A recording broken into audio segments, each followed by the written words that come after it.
নমস্কার বন্ধুরা, আমি আজ চিচিঙ্গার একটা রেসিপি করব। চিচিঙ্গাগুলোকে ভালো করে ছুলে নিয়ে সরু সরু করে কেটে তারপর ভালো করে ধুয়ে নিয়েছি। এবার একটা কড়াই বসিয়ে দিয়েছি। কড়াইয়ের মধ্যে কালো জিরা ফোড়ন দিয়ে দিলাম, আর সঙ্গে কুচনো পেঁয়াজ কিছুটা দিয়ে দিলাম। পেঁয়াজটাকে একটু ভাজা ভাজা করে নেব। খুব একটা পেঁয়াজ দিইনি, আমি 3টে চিচিঙ্গা নিয়েছি। একটু পেঁয়াজগুলো রং ধরলে মানে নরম হয়ে গেলে পরেই আমি কিন্তু চিচিঙ্গাগুলোকে দিয়ে দেব। এবার আমাদের পেঁয়াজগুলো বেশ নরম হয়ে গেছে, আমি চিচিঙ্গাগুলোকে সম্পূর্ণ দিয়ে দিলাম। দিয়ে আমি পরিমাণ মতো লবণ দিয়ে দিলাম। একেবারেই আমি লবণটা দিয়ে দিলাম, লাস্টে আমি টেস্ট করব। লবণটা দেওয়ার পরে টেস্ট করব। সামান্য পরিমাণে একটু হলুদ দিয়ে দিলাম।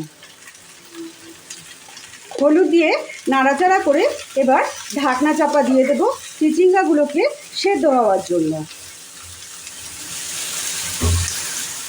এদিকে আমি 50 গ্রামের মতন তিল নিয়ে নিয়েছি, আর 3খানা কাঁচা পাকা লঙ্কা নিয়ে নিয়েছি। এটাকে আমি পেস্ট করে নিয়ে আসছি। এই সময় আমি একটু টমেটো দিয়ে দিলাম, কুচি করে কেটে। একটা ছোট টমেটো কুচি করে কেটে টমেটো দিয়ে আবার এটাকে নাড়িয়ে দিলাম।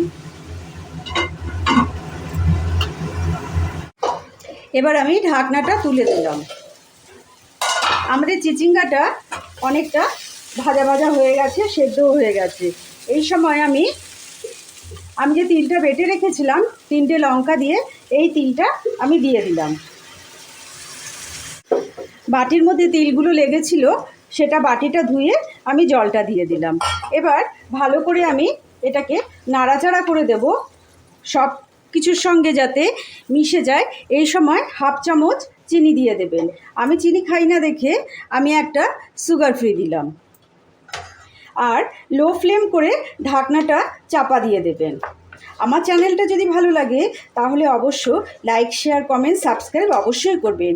আমার নতুন বন্ধু যদি হয়ে থাকেন তাহলে কিন্তু অবশ্যই পাশে থাকা বেল বাটনটা অবশ্যই কিন্তু প্রেস করে দেবেন, তাহলে নোটিফিকেশান সবার আগে আপনাদের কাছে পৌঁছে যাবে। এবার আমি ঢাকনাটা চাপা দিয়ে দেব।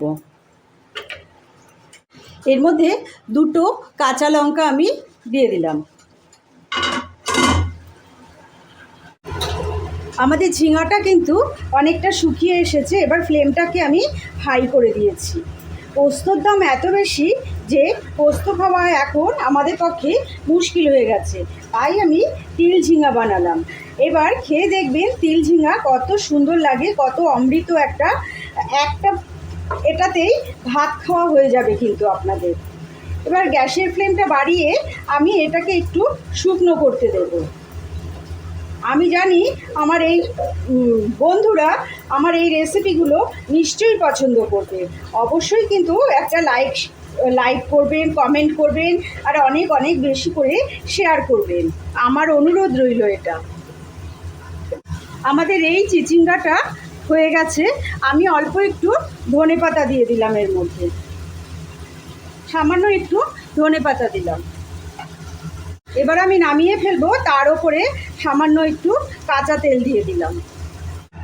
আমাদের চিচিঙ্গা তিল কিন্তু একদম তৈরি হয়ে গেছে।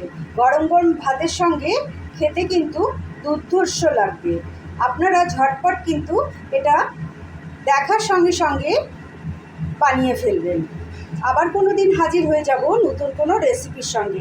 ততক্ষণের জন্য আপনারা ভালো থাকবেন, সুস্থ থাকবেন, আর একটা লাইক করতে ভুলবেন না কিন্তু।